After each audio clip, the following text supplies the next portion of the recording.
اس نے بہت اچھی طرح ان کو ڈیفینڈ کیا بہت ساری جگہ پہ. آپ کشتی کا سراغ بھرنے کی کوشش کی انہوں نے بہت زیادہ کیا. اب ایک آدمی نے آ کر چونکہ وہ اس ملک سے محبت رکھنے والا آدمی ہے, اس کی دلی خواہش تھی کہ ملک آگے لے کے جائے. جب وہ دیکھ رہا ہے کہ کوئی ٹیم نہیں ہے, اکانومی ہماری ڈوب رہی ہے, ملک کی معاشی حالات یہ ہیں, مہنگائی کہاں پہنچ گئی ہے, ڈالر کہاں جا رہا ہے, ایکسپورٹ گر کر کہاں پہنچ گئی ہے, تو اگر اس نے مشورہ دیا, اس نے مشورہ کیا دیا, اس نے کہا یہ زبانی باتوں سے یہ چیز ٹھیک نہیں ہوگی, اس کے لیے سرجری چاہیے, اس کو آپ کو چاہیے کہ آپ اس کی روٹ کاز دیکھیں اور اس پہ کام کریں. ان کی ٹیم کو پتہ نہیں اس بات کا. دوسری بڑی بات اس حکومت کا مجھے آج ڈار صاحب آپ پہ بھی بڑا ہی کہ آدمی آپ کے ایک آدمی نے اگر غلط کیا ٹھیک کیا, آپ نے اس کو ڈس آن کر دیا, اور اس حد تک ڈس آن کر دیا کہ انہوں نے کہا جی کہ اس کا میں چیلنج کر سکتا ہوں, اس کو بھی بلائیں, مجھے بھی بلائیں, اور ڈار صاحب کو وہ ثابت کرے گا کہ جی میں فواد کے اس میں تو خود فواد کا ٹویٹ دیکھا کہ انہوں نے کہا جی کہ ہم نے ان کو سپوکس مین اپنا مقرر 9 اکتوبر کا ٹویٹ ہے جی. دوسری بات ایک اور میں آپ کو دلچسپ بات بتاؤں, دونوں وزیر کیبنٹ میٹنگ سے اٹھ کے آتے ہیں, ایک وزیر آ کے کہتا ہے, پریس کانفرنس کرتا ہے فواد صاحب کے, پرائم منسٹر نے بہت زیادہ غصے کا اظہار کیا, انہوں نے کہا میرے وزراء کے ساتھ ایسا نہیں ہو سکتا جو چیئرمین سینٹ اور سینٹ کے معاملے میں ہوا. ٹھیک ہے, اور انہوں نے کسی کو کیا ضرورت ہے, چیئرمین نے کہا علی محمد خان صاحب آئے اسی شام, سر کانفلکٹ تو ہے, یہ بات صحیح ہے. انہوں نے کہا کہ یہ علی محمد خان صاحب کی اس سٹیٹمنٹ کچھ اور تھی, سرے سے ہوئی ٹھیک ہے, یہ کانفلکٹ دو وزراء کہہ رہے ہیں, ہم کس کی بات مانیں, کیا تضاد آ جاتے ہیں بیچ میں. ابھی اس کا مطلب ہے کہ نیکسٹ ٹائم ہم سیریس نہ لیں وزیر اطلاعات کی ٹویٹس کو, کوئی وہ بات کرتے ہیں. دیکھیں وہ تو بہت ساری ٹویٹس کرتے ہیں, ان کو آپ سیریس نہیں لیتے, پھر وہ کہتے ہیں جنہوں نے چور کہہ دیا, انہوں نے کہتے ہیں ڈاکو کہہ دیا, جب وہ چور ڈاکو کہتے ہیں تب وہ کہتے ہیں جی یہ کیا کہہ رہے ہیں. دیکھیں بعد میں ان کی سٹیٹمنٹ کو کہہ رہا ہوں, انہوں نے ایک ذاتی حیثیت میں جو بھی کامنٹ کیا ہے, جو بھی سٹیٹمنٹ دی ہے, وہ ان کا حق ہے, انہوں نے بات کر دی ہے اکانومی کو لے کے. غلط بات کی انہوں نے. دیکھیں یہ تو آنے والا وقت طے کرے گا جب پاکستان تحریک انصاف کی گورنمنٹ اپنے اکنامک ریفارمز اور پالیسیز کو لے کے انشاءاللہ تعالیٰ معیشت میں بہتری لے کے آئے گی. لیکن تقریباً ہو گئے, دیکھیں پھر بھی جتنی بدحالی میں یہ معیشت ہمیں ملی, اور یہ ٹھیک ہے اس بات میں آج یہ بات کرتے نا تو یہ جائز تھی. اب 5 مہینے ہو گئے, آپ اس کو چھوڑ دیجیے, آگے چلیے. آپ لوگوں کی ڈائریکشن کیا ہے؟ دیکھیں ہم ہر چیز کو ذہن ٹھیک کرنے کی کوشش کریں. کیا کرنٹ اکاؤنٹ ڈیفیسٹ پہ قابو نہیں پا رہے ہیں, کیا انہی کا ہی توفہ مہنگائی کی شرح 8% تک نہیں, لیکن آپ ان کے گروتھ میری بات ایک کام کرنا ذیشان, آپ پیپلز پارٹی کے بھی فرسٹ 100 ڈیز کی لے آئیں, انفلیشن لے آئیں, ان کی بھی لے آئیں, اور ہماری بھی لے آئیں, پھر موازنہ کر لیتے ہیں. پیپلز پارٹی کے ساتھ موجود ہے. شہلا صاحب, ایک تو ڈاکٹر فاروق سلیم صاحب کے بارے میں جو وضاحت دے رہے ہیں, جو بات کر رہے ہیں کہ وہ آفیشیلی اسپوکس پرسن نہیں تھے ٹویٹر کو, کیا آپ جو کیا گیا ٹویٹ کیا گیا اس کو آپ بھی ایسے سمجھتے ہیں بس ان کی اپنی ذاتی رائے تھی؟ اور دوسرا یہ جو کہہ رہے ہیں کہ 100 ڈیز کی فرسٹ جو آپ لوگوں کی کارکردگی رہی تھی, ذرا اس پہ روشنی ڈال لیں. دیکھیے, جب آپ آفس بیئرر ہی نہیں, آپ باقاعدہ ایک وزیر ہیں, تو آپ کی ذاتی رائے نہیں ہے, یا تو آپ کسی آرگنائزیشن میں نہیں ہیں, یا آپ کچھ اس طرح سے نہیں ہیں. آپ اس طرح کیسے کہہ سکتے ہیں کہ ذاتی رائے ہے؟ اور دوسری بات یہ کہ یہ آپ کے وزیر اعظم کے مشیر تھے, جو بھی تھے, کوئی ڈیسکون کے ہیڈ تو نہیں تھے کہ آپ کہیں کہ اب وہ نہیں ہے, ان کا بیٹا ہے. آپ کے بیانات ہیں اس پہ, آپ کیسے اس طرح کی بات کر سکتے ہیں؟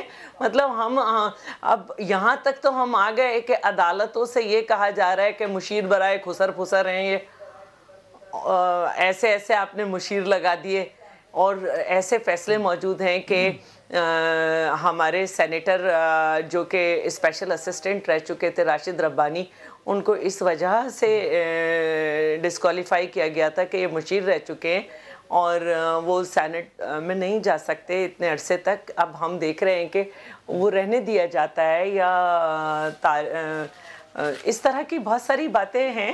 تو میں یہ سمجھتی ہوں کہ بہت ہی کمزور ڈیفینڈنگ سائٹ ہے اس وقت عثمان ڈار کی. انہیں چھوڑ دینا چاہیے اس سائٹ کو, اور کہہ دینا چاہیے کہ فواد چودھری غلط کہہ رہے ہیں.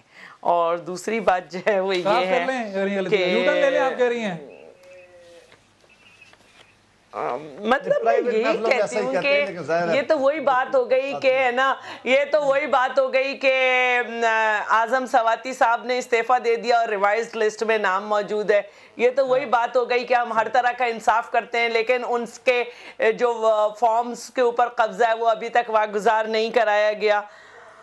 نیوز پر اس کے آرٹیکل چھپے ہیں, اور اس کے نیچے لکھا ہوتا ہے کہ آفیشل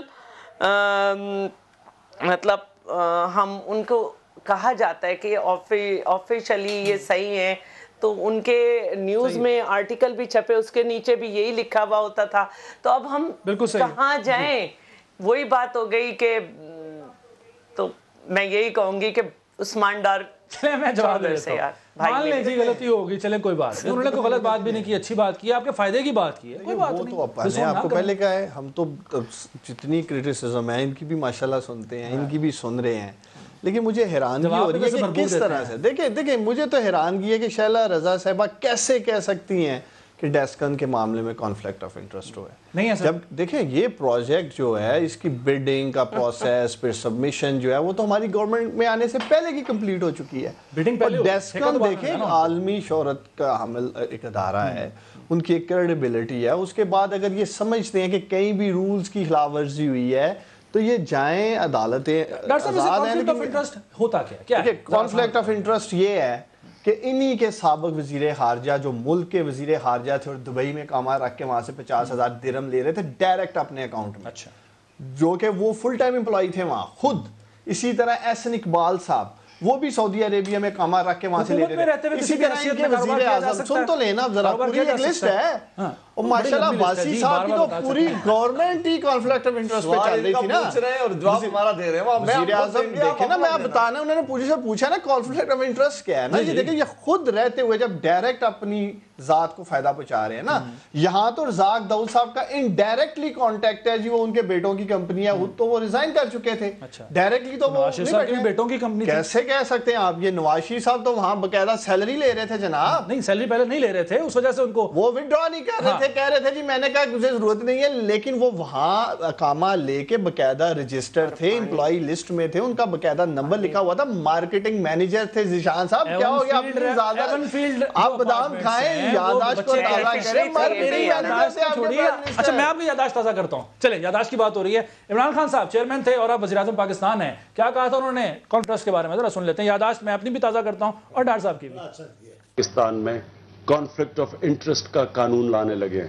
کوئی بھی حکومت میں بیٹھ کے اپنی ذاتی بزنس کو فائدہ نہیں پہنچا سکے گا، بزنس مین نہیں بن سکے گا. سر یادداشت تازہ ہو گئی. حکومت میں بیٹھ کے آپ کا شکر گزار ہوں، آپ نے یہ کلپ چلا دیا ہے، آپ نے میرے دل کی بات سنا دی ہے میرے لیڈر عمران خان کی. دیکھیں 71 سالوں میں 25 30 35 سال یہ رہے ہیں، شیلا رضا صاحبہ کی جماعت رہی ہے، کوئی حکومت بھی کانفلکٹ آف انٹرسٹ کا قانون نہیں لا سکی. خواجہ آصف صاحب بھی جو بچ گئے سپریم کورٹ آف پاکستان سے، وہ اسی لیے بچ گئے کہ یہ فرسٹ امپریشن کیس تھا. اس سے پہلے عدالتوں میں یہ کیس نہیں گئے کہ یہ ڈائریکٹ کانفلکٹ آف انٹرسٹ کا کیس تھا اس وقت فارن منسٹر کا. اور عمران خان صاحب جو بھی بات کر رہے ہیں، ہماری گورنمنٹ انشاءاللہ تعالیٰ اس پہ قانون سازی کر رہی ہے. رزاق داؤد صاحب بچیں گے؟ دیکھیں بچتے نہیں بچتے، جو بھی قانون آتا ہے، لیکن کم از کم ہماری کانفلکٹ آف انٹرسٹ کے معاملے میں نیت بالکل صاف ہے. اب مورالیٹی کی بڑی بات کرتی رہی پی ٹی آئی جب اپوزیشن میں تھی، اخلاقی طور پر ان کو استعفیٰ دینا چاہیے یا نہیں، یا ٹھیکہ چھوڑ دینا چاہیے یا نہیں؟ رزاق داؤد صاحب یہ فیصلہ تو رزاق داؤد صاحب نے کرنا ہے، میں نے کرنا ہے، یا میری کو اخلاقی. لیکن میں آپ کو کیا کرتے ہیں، دیکھیں کمپنی ہوتی پہلے میں تو یہ کہتا ہوں کہ ان کا تو ہماری گورنمنٹ میں آنے سے پہلے کہ یہ سارے معاملہ طے ہو چکے تھے، بلڈنگ ہو چکی تھی، اس لیے اس میں کوئی وہ ڈائریکٹ بینیفیشری نہیں ہو رہا گورنمنٹ میں رہتے ہوئے. بات یہ ہے کہ یہ جتنی بھی باتیں کرتے رہے، کنٹینر پہ کھڑے ہو کے پریس کانفرنسوں میں اپنا پروگرام دینے میں، الیکشن کمپین میں کسی ایک معاملے پہ بھی نہیں کھڑے ہوئے اور نہ اس پہ کھڑے ہوں گے. یہ سب سے کلاسک کیس ہے کانفلکٹ آف انٹرسٹ کا، کہ وہ وزیر جو یعنی وہ ایڈوائزر ہے، ان کو ایک منسٹر پورا ایز اے وزیر کا فیڈرل منسٹر ان کا اسٹیٹس دیا ہوا ہے. ٹھیک ہے.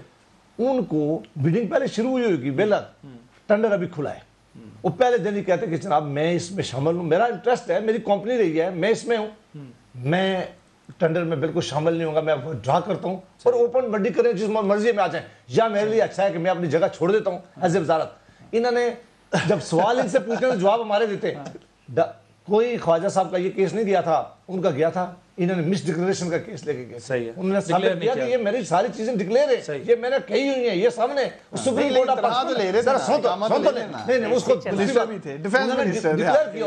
عدالت میں آپ گئے، سپریم کورٹ آف پاکستان نے کہا، کس نے کہا جی؟ سپریم کورٹ میں انہوں نے کہا کہ انہوں نے اپنے ایسے ڈکلیئر کیے ہوئے تھے. کوئی ایسا کام انہوں نے نہیں بات ایسٹ کی نہیں ہو رہی ہے, بات کانفلکٹ آف انٹرسٹ کی ہو رہی ہے. کیسے سٹنگ وزیر فارن کمپنی اس کو کنٹرول کر رہی تھی, دیکھیں فارن کمپنی کنٹرول کر رہی تھی. رزاق داؤد صاحب نے منسٹری لینے سے پہلے وزیر اعظم کو اعتماد میں لیا, انہوں نے تمام چیزیں بتا دی جی کہ یہ بلڈنگ پروسیس ہے. مجھے غلط صحیح سب کچھ کیا, میری ایک بات کمپلیٹ. مقصد سر دیکھنا کیا وہ انفلوئنس نہیں ہو سکتے کمپنی کے حوالے سے؟ ظاہر ان کے صاحبزادوں کی ہے, ایک صاحبزادہ ان کے سی ای او ہیں, ایک چیئرمین ہے, ان کا نشان ہم یہ بات کر سکتے ہیں کہ کہاں رولز کی خلاف ورزی ہوئی ہے, کہاں ڈائریکٹ اس سے بڑی اور کیا جتنی کانفلکٹ آف انٹرسٹ کی میں نے آپ کے سامنے جو ایگزامپلز رکھی ہیں باسی صاحب کی جماعت کی, جتنی کانفلکٹ آف انٹرسٹ کی دجیاں انہوں نے اڑائی ہیں. سر آپ نے رمضان شوگر مل کس کی ہے؟ الفاظ یہ تھے حکومت میں بیٹھ کے اگر کوئی کاروبار کرتا ہے ڈائریکٹلی یا انڈائریکٹلی, ٹھیک ہے نا, بات تو سر سمپل سی یہ ہے.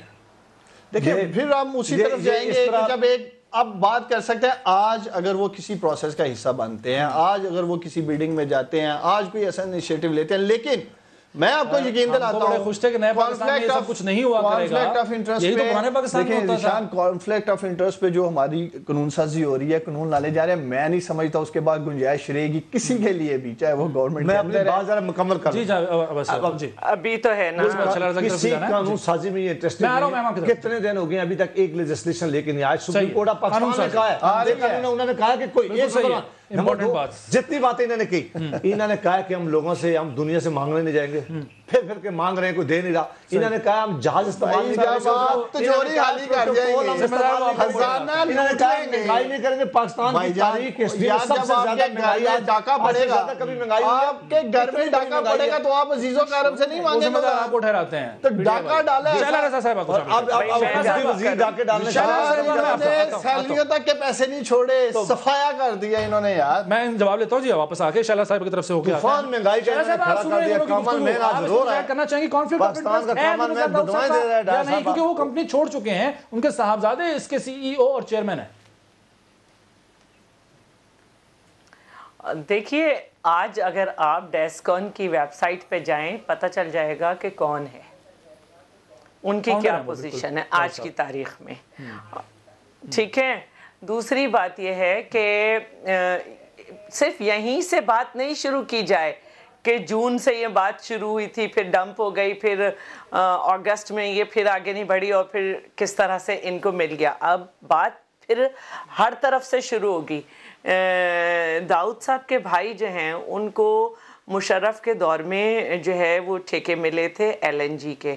اس کے علاوہ ہمیں یہ بھی یاد رکھنا چاہیے کہ کس طرح سے چائنا کی کمپنی کے ساتھ یہ ہوا ہے. یہ ایک پرائیویٹ کمپنی کے ساتھ ہوا ہے جس کی بریفنگ میں بھی عمران نیازی صاحب گئے تھے. جب یہی طریقہ ایل این جی میں ہم نے قطر کے معاملے میں دیکھا تھا کہ قطر کی ایک پرائیویٹ کمپنی کے ساتھ نواز شریف حکومت نے معاہدہ کیا تھا, تو ہمارے ساتھ مل کر جتنا ہم نے شور مچایا تھا اس سے بڑا شور پی ٹی آئی نے بھی مچایا تھا, جو سیف الرحمان صاحب والا معاملہ تھا. اب یہاں پر بھی ایک تو ہم یہ دیکھتے ہیں, دوسرے ہم یہ دیکھتے ہیں کہ پیپرا کے اصولوں کے خلاف ہے یہ, اور کس طرح سے مختلف کمپنیز آئیں, پھر آخر میں 6 رہ گئیں, 2 کو کس طرح ریجیکٹ کیا گیا, پھر 4 رہ گئیں, 4 کو کس طرح سے. ایک تو ٹیکنیکل میٹر آ جاتے ہیں جب ان کے کوئی مسئلے ہوتے ہیں.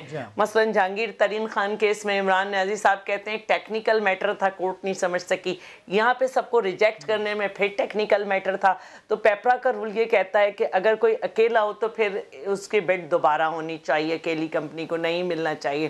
تو میں یہ سمجھتی ہوں کہ یہاں پہ بڑے مسائل آ چکے ہیں, اور پہلے بھی ان کے داؤد صاحب کے بھائی کا اسکیمز ہیں موجود بڑے مشرف کے دور کے, اور اب اس کمپنی کا اس طرح سے. تو میں سمجھتی ہوں کہ آنسریبل ہونا چاہیے, اکاؤنٹیبلٹی ہونی چاہیے, اکاؤنٹیبل ہیں گے اس کے. ٹھیک ہے جی, اکاؤنٹیبل ہیں آپ. اور جو دوسری کمپنی کی بات کریں کنسورشیم ایف ڈبلیو او, اینڈرٹس ہائیڈرو اور پاور چائنا کا, جن کو ٹیکنیکلی ڈسکوالیفائی کیا گیا, اور باقی بچی کمپنی داؤد صاحب کی اور جو چائنا کی کمپنی کے ساتھ اشتراک ہے. دیکھیں میں پھر شان آپ کو اس بات کا یقین دلا رہا ہوں، ایک تو جو کانفلکٹ آف انٹرسٹ کا ایشو ہے وہ تو ایک قانون سازی کی ضرورت تھی جس پہ ہم کر رہے ہیں. کب ہوگی سر قانون سازی؟ دوسرا رزاق داؤد صاحب دیکھیں وہ ابھی اس وقت تک یہ کام تو ہو جائے گا نا. پچھلے 40 سال میں نہیں کر سکے، ہم سے 4 ماہ ایک قانون بھی نہیں لائے نا، ایک بھی نہیں لائے. آ رہا ہے نا، ہم تو برے لوگ ہیں نا. کرپشن نظر آئے ایسے پارلیمنٹ میں آگے نہیں بیٹھ رہے. آپ دیکھتے نہیں فوراً اٹھ کے نکل قانون ایسے آ رہے ہیں کہ پھر یہ بیٹھیں گے ہی نہیں، یہ دیکھیں بابا آ رہے ہیں، فکر نہیں کریں. آپ سپورٹ کریں گے قانون سازی؟ لے لیں ان سے کہ دیکھیں تو صحیح نا کہ کیا لاتے ہیں، یہ دیکھیں گے کہ کیا اچھا کوئی چیز لائے تو ضرور سپورٹ کریں گے. نہیں اچھا ہی آئے گا. قانون ہم عوام کے لیے لے کے آئیں گے، ان اشرفیہ کے لیے نہیں لے کے آئیں گے، عوام کے لیے. آ رہا ہے قانون آتا ہے سب کے لیے. ابھی تک سب کچھ تیار ہو آ رہا ہے. جی جی شعلہ صاحب کچھ ایڈ کرنا چاہ رہی ہیں. جی شعلہ صاحب. دیکھیے قانون ہوتا ہی وہ بیلنس ہے جو تمام لوگوں کو پراپرلی جو ہے وہ پروٹیکٹ کرتا ہو ایکولی. ادروائز وہ پھر اس ٹائپ کے ہوتے ہیں جیسے ہم نیب پہ بات کرتے ہیں کہ آئین پاکستان سے متصادم قانون ہے. میرا کہنا یہ ہے کہ 4 مہینے میں اب تک رولز آف بزنس میں یہ کون سی لیجسلیشن لے کر آئے ہیں، اور جب آپ سارے کام کر گزریں گے پھر ہمیں پتہ چلتا ہے کہ جی یہ تو مشیر ہی نہیں ہے، یہ تو اب اس کے ہیڈ ہی نہیں ہے، تو یہ کام کرنے کے بعد کیوں پتہ چلتا ہے؟ تو بہتر یہ ہے کہ قانون لانے سے پہلے بھی ہمیں سب آپ کی پالیسی قانون سازی کے حوالے سے بات کر لیتے ہیں. ٹھیک ہے، ایک بریک کا وقت تو ہے میم، واپس آ کے عثمان ڈار صاحب سے اس کا جواب لوں گا. ایک بریک کے بعد ناظرین پروگرام میں دوبارہ حاضر ہوتے ہیں.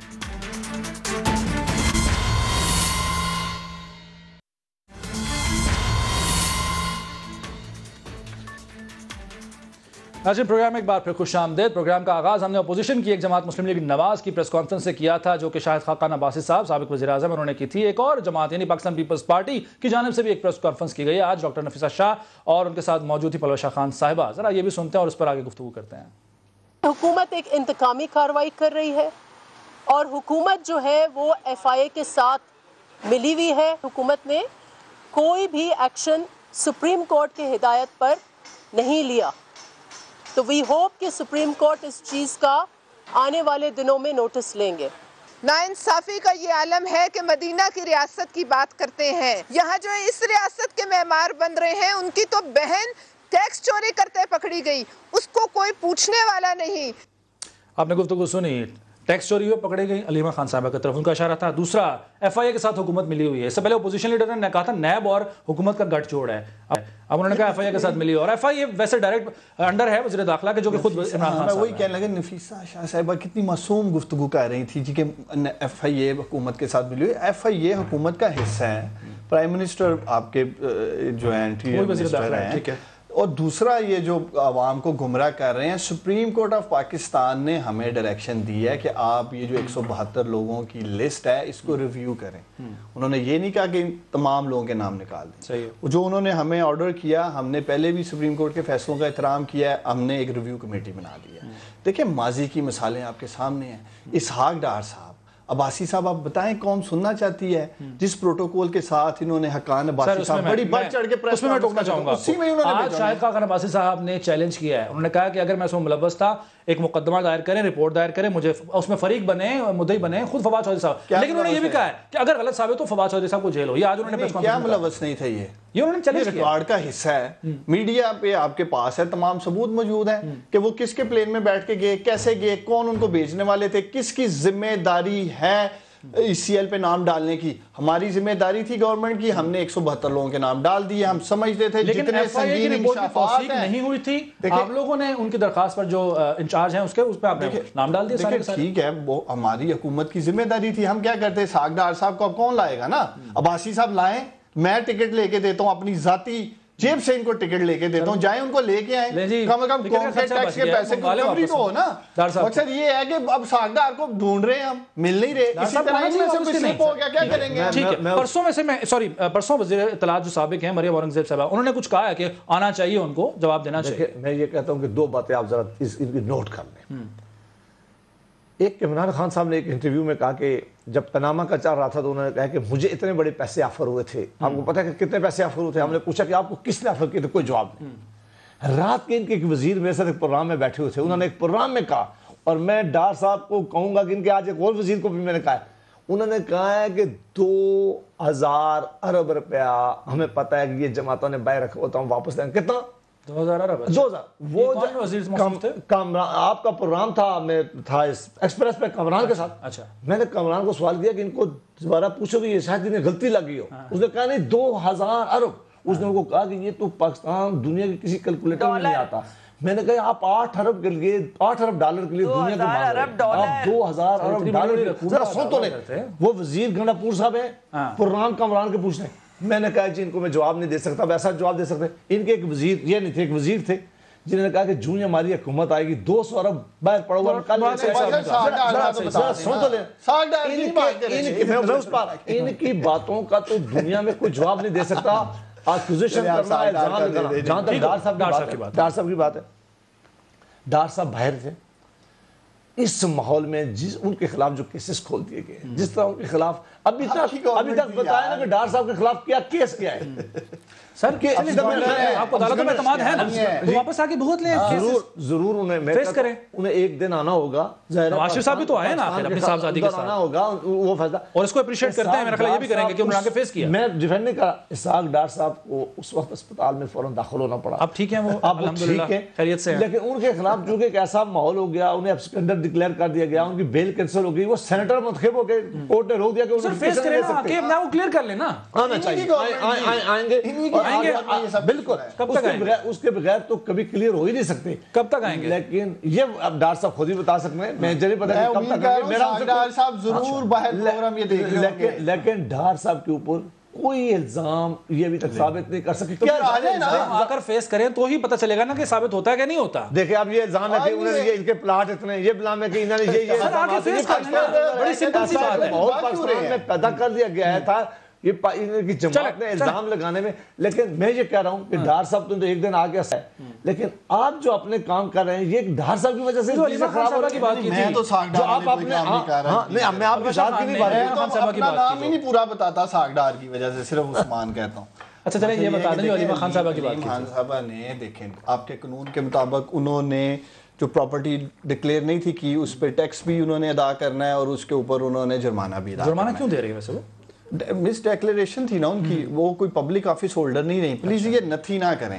تو پبلک آفس ہولڈر کے ساتھ ایک پرائیوٹ بزنس وومن جنہوں کا بائنگ ہاؤس بزنس تھا, منی ٹریل انہوں نے ادھر دی, ٹھیک ہے ڈکلیئر نہیں کیا, اس قانون کے مطابق ان پہ ٹیکس بھی لگا, ان کو اس کی پینلٹی بھی بھرنی پڑی. اب ایک طرف سیاستدان ہیں جو پاور میں رہتے ہیں, جو پبلک منی کے ذمہ دار ہیں, اس کو پروٹیکٹ کرنے کے, اس کی حفاظت کرنے کے, اس کو سنبھالنے کے, جب وہی پروجیکٹس میں سے ککس بیکس لیں گے, لوٹ مار کریں گے, تو باسی صاحب جب آپ کے لیڈرشپ خود کہتی ہے جی یہ اثاثے ہمارے ہیں, بعد میں منی ٹریل یہ دے نہیں پاتے ہیں, پھر وہ کیا پیسے ہیں. شیلا نذیر صاحبہ آپ نے سنا ایک تو وہ تبصرہ جو کیا نفیسہ شاہ صاحبہ کی بات پر عثمان ڈار صاحب نے, اس پر میں آپ کا جواب چاہوں گا, ردعمل چاہوں گا, اور دوسرا اسحاق ڈار کو کیا واپس آنا چاہیے, فیس کرنا چاہیے ان کیسز کو, جو الزامات کو جو ان پر عائد کیے جا رہے ہیں؟ اچھا پہلے تو میں بھی اپنے بھائی سے کہہ دوں کہ ایف آئی اے ضرور وزارت داخلہ کے انڈر ہوتی ہے, لیکن اس کو کام انڈیپینڈنٹلی کرنا چاہیے نا. اگر اس سے جی آئی ٹی بننی ہے, ایسے تو نہیں کرنا چاہیے کہ وہ اس طرح کام کرے کہ آپ وزیر اطلاعات کو بدین بھیجیں شکریہ ادا کرنے کے لیے کہ بھائی واہ واہ بڑا اچھا کام لیا آپ نے اپنے رشتہ داروں سے, اور آپ میرا مطلب سمجھ گئے ہوں گے. دوسری بات یہ کہ میں اپنے بھائی کو یہ بھی بتا دوں کہ public office holder M N A M P نہیں ہوتا, ان کو ہم پرائیویٹ ممبر کہتے ہیں اسمبلی کی زبان میں.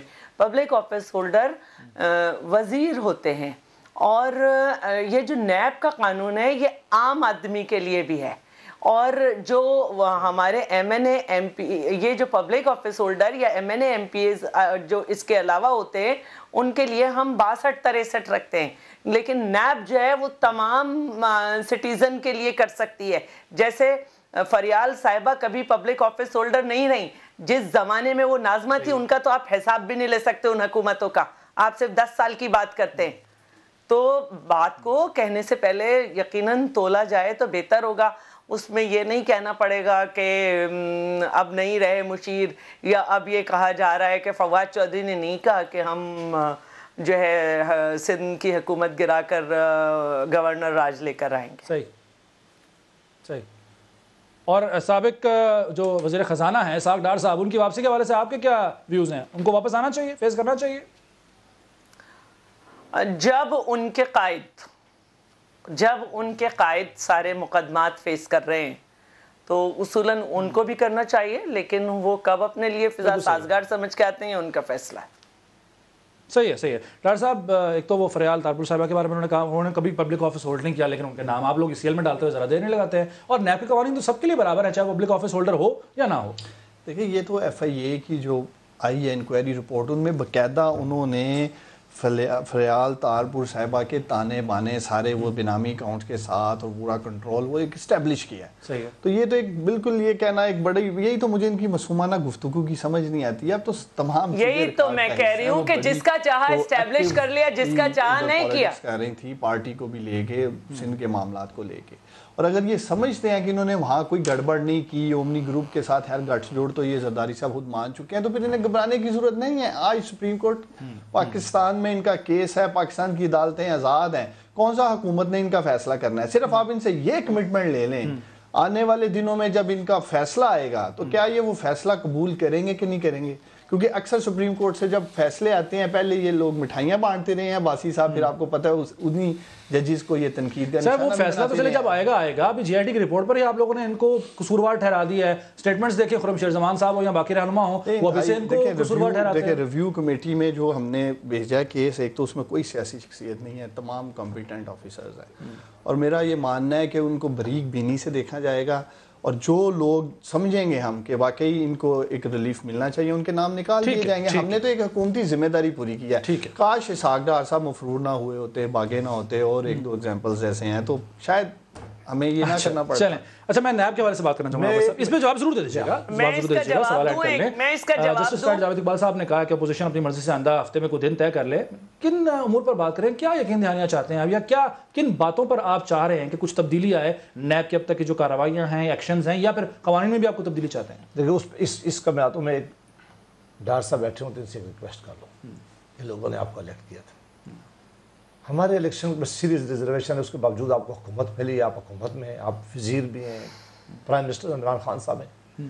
اس پاکستان کے لوگوں سے کیا بدلہ لے رہے؟ اس وقت جو مہنگائی کا طوفان آپ نے کھڑا کیا ہو، اس وقت یقین کریں کہ آپ اپنے حلقوں میں جائیں، میں آج سارا دن اپنے حلقے میں لے رہا ہوں، چھوٹے جن کے ہوٹلز ہیں یا ریسٹورنٹ ہیں یا جن کے تندور ہیں، لوگ اتنا زیادہ لوگ بے روزگار ہو رہے ہیں، لوگوں کے پاس کام نہیں ہے. دیکھیں نا، جس آدمی کا 4000 اس سردی میں بل آتا تھا، آج 15,000 بل آ رہا ہے. اب وہ کوئی آدمی کہاں سے افورڈ کر سکتا ہے؟ آپ نے لوگوں سے مدینہ کی ریاست کا وعدہ کیا تھا، لوگ ڈھونڈ رہے ہیں کہ وہ مدینہ کی ریاست قائم کرنے والے شہزادے کہاں گئے ہیں. آپ نے کہا تھا کہ ہم آئیں گے تو مہنگائی کمی کریں گے. پاکستان کی تاریخ میں سب سے بڑی مہنگائی آپ ہوئی ہے. 5 سال مسلم لیگ نون کی حکومت رہی ہے، 1 روپیہ ہم نے گیس کی پرائسز نہیں بڑھنے دیے. آپ اندازہ کر لیں کہ وہ کہتے ہیں آرٹیفیشلی آپ لوگوں نے روکا ہوا تھا. آپ لوگ 143% گیس کی قیمتیں، ذرا میری بات تو میری بات 143% انہوں نے قیمتیں گیس کی بڑھائی ہیں، بجلی کی قیمتیں بڑھائی ہیں. جو کہتے تھے کہ ہم یہاں آئیں گے تو 50 لاکھ گھر بنائیں گے، 1 کروڑ نوکریاں دیں گے، اس کے لیے ایک قدم انہوں نے اٹھایا. صرف پرائم منسٹر ہاؤس کی 5 بھینسیں بیچنے سے یہ ملک نہیں چل سکتا، اس ملک کی اکانومی نہیں ٹھیک ہو سکتی. وہ شاید اکان عباسی صاحب کو کہیں نا اخلاقی جرات کا مظاہرہ کریں، اکان عباسی صاحب کو کریں، پھر اس پہ پریس کانفرنس، بلکہ میں انہیں کہتا ہوں آئے مناظرہ کر لیں. وہی منسٹر تھے نا، ہاں آئے، شاید اکان عباسی صاحب کو مناظرے کا چیلنج کرتا ہوں، آئیں اپنی منسٹری پہ آگے بیٹھ کے ڈیبیٹ کر لیں. جو دودھ اور شہد کی ندیاں ذیشان یہ بہا کے گئے ہیں، گیس میں 150 ارب، بجلی میں 450 ارب، اوورآل 12-1300 ارب کا حساب. ایک دعویٰ دیا تھا، انہوں نے چیلنج کیا تھا مناظرے کا، وہ آپ لوگوں نے قبول نہیں کیا. ویسے شاہد خاقان سن رہے ہوں گے، ایک دفعہ نہیں آئیں گے. انہوں نے کتنے الزام لگائے تھے LNG، آج بھی ان کے پاس حکومت ہے نا، انہوں نے کہا تھا LNG میں بہت بڑا پیسہ کھا دیا گیا. یہ کنٹرکٹ ختم ہوئے، کیوں نہیں آپ رفض بات کرتے، کیوں نہیں کیسز کرتے؟ اگر یہ سمجھتے ہیں کہ گیس ہم نے گیس ضروری مہنگی کی ہے تو وہ آئیں، منسٹر صاحب آئیں، بتائیں. جماعت آپ لگاتے ہیں. میں 2 مثالیں میں ان کو اور دے دیتا ہوں. جو بات آپ قوم سے وعدہ کرتے ہیں، ہمیں چھوڑے، ہم برے تھے, ہمیں لوگوں نے ریجیکٹ کر دیا, ہم آج اقتدار میں نہیں ہیں. آپ کی پارٹی میں سارے وہ لوگ ہیں جو ولیوں کی اولاد ہیں, آپ اولیاء اللہ ہیں. آپ مہربانی کر کے اس ملک کے لوگوں سے کیا بدلہ لے رہے ہیں, ان کا خون کیوں نچوڑ رہے ہیں؟ اس ملک میں مہنگائی کر, آج پاکستان میں کوئی بزنس نہیں ہو رہا, بزنس مین یہاں کا ڈرا ہوا ہے. آج پاکستان کی سٹاک ایکسچینج کہاں پہنچ گئی, آپ دیکھ لیں. تاریخ میں ہماری سٹاک ایکسچینج اتنی نہیں گری جتنی اب گری ہوئی ہے.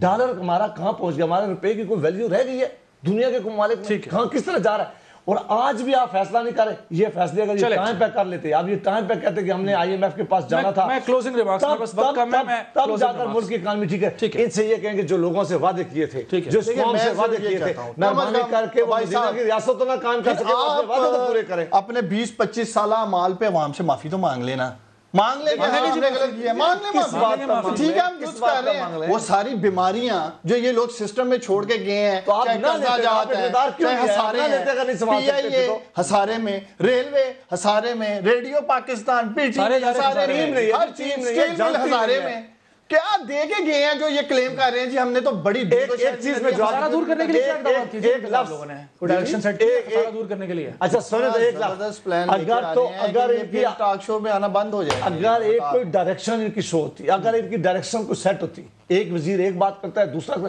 صرف پرائم منسٹر سے لے کر ہر وزیر صبح سے لے کر یہ ملک چوروں کا, یہ ملک ڈاکوؤں کا, یہ خود کنفیوز کر رہے ہیں, یہ بہت کنفیوزڈ ہیں. ٹیم کوئی ہے نہیں, ہوم ورک کوئی ہے نہیں, کہیں ان کو پتہ نہیں ہے. پہلی دفعہ لوگ آئے, سیکھنا چاہتے نہیں ہیں, اب بھی ان کے وقت ہے.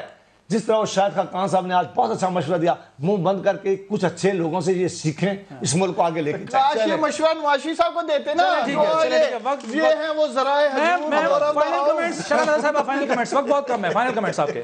میں یہ کہوں گی کہ ہم نے جو بیماری کی دی تھی, آپ نے الیکشن کیمپین میں یہ وعدہ کیا تھا کہ آپ وہ ڈاکٹر ہیں جن کے پاس ان بیماریوں کا علاج ہے, لیکن جیتنے کے بعد آپ کہہ رہے ہیں ہم کیا کریں, یہ بیماریاں ہی ایسی, ہم کچھ نہیں کر سکتے, ابھی ہمیں نئی دوا ایجاد کرنے میں کافی وقت لگے گا.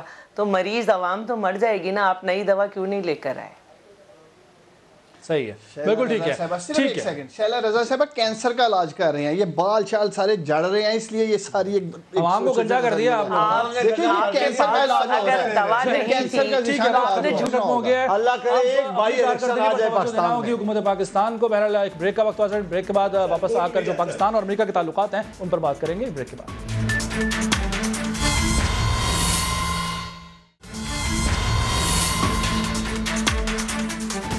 پروگرام میں ایک بار پھر خوش آمدید. ناظرین, امریکہ کی جانب سے پاکستان پر دباؤ ڈالنا, پاکستان کو ڈو مور کہنا اور پاکستان کی قربانیوں کو نظر انداز کرنا کوئی نئی بات نہیں ہے. ماضی میں بھی امریکہ کی کوئی بھی حکومت ہو, پاکستان کے لیے اس کا رویہ کچھ ایسا ہی رہا ہے, اور پاکستان کی جب بھی کوئی نئی حکومت آتی ہے تو اس پر بھی دباؤ ڈالا جاتا ہے.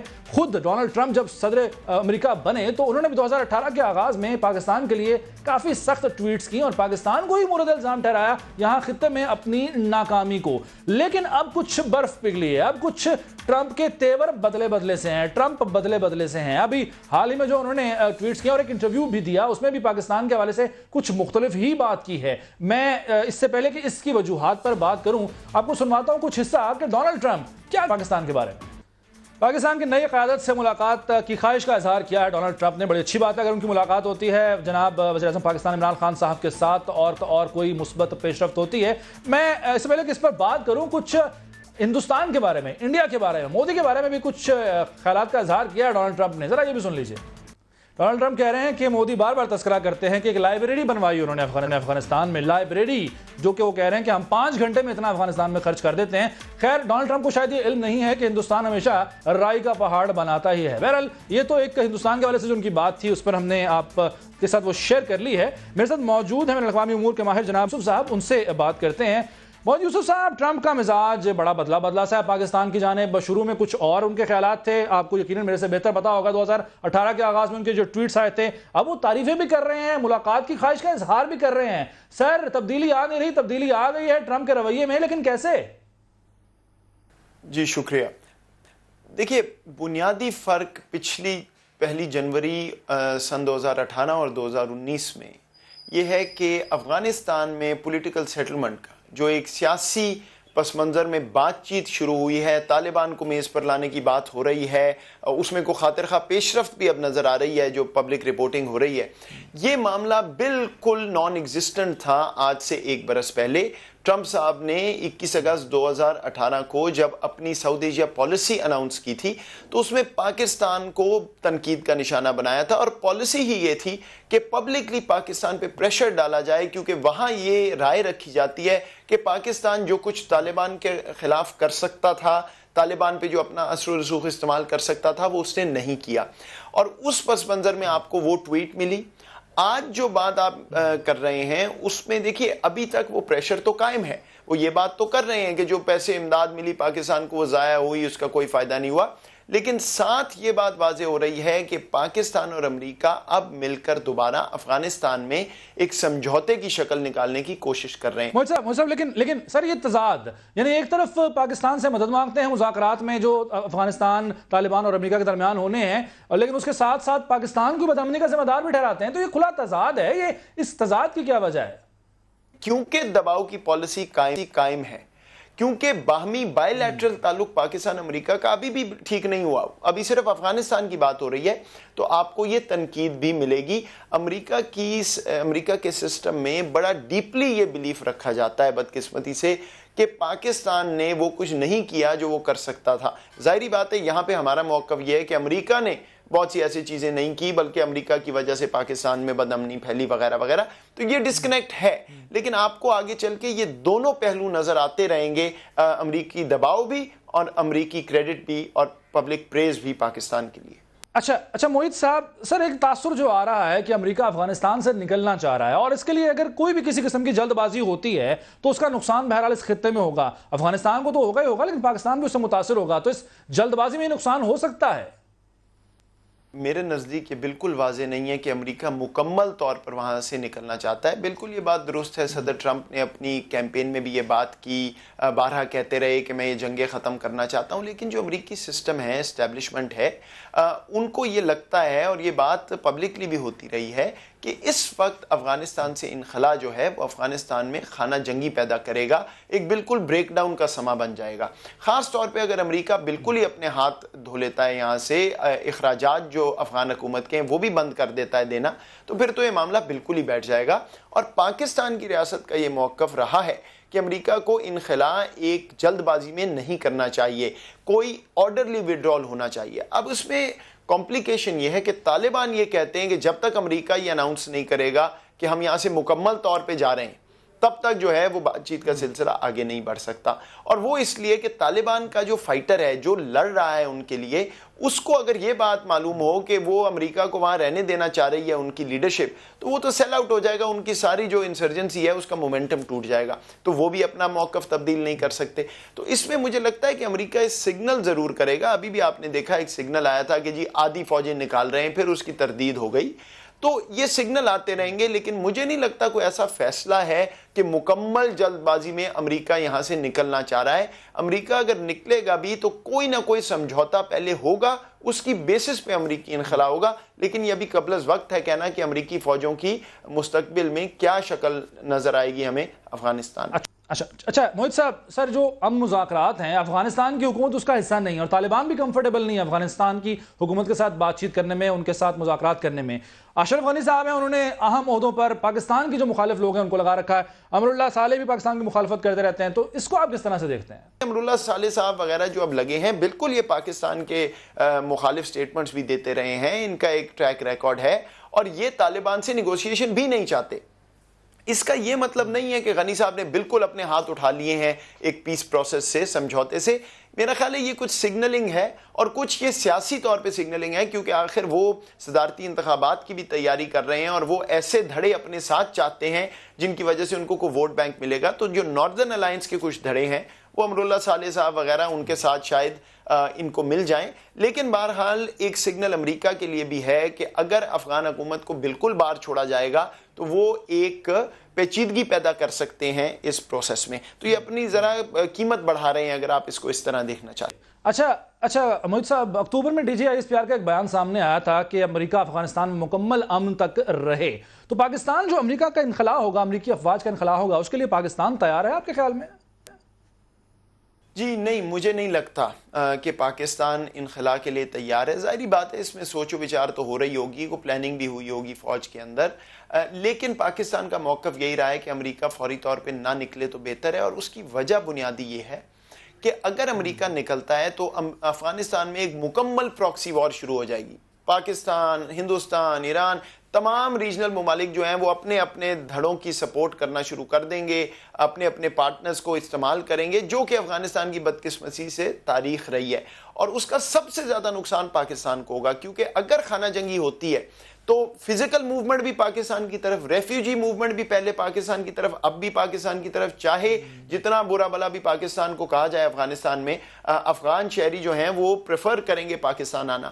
پاکستان کی اپنے اندر کے حالات ہمیں معلوم ہے، اس سے کمپلیکیشنز بڑھیں گی.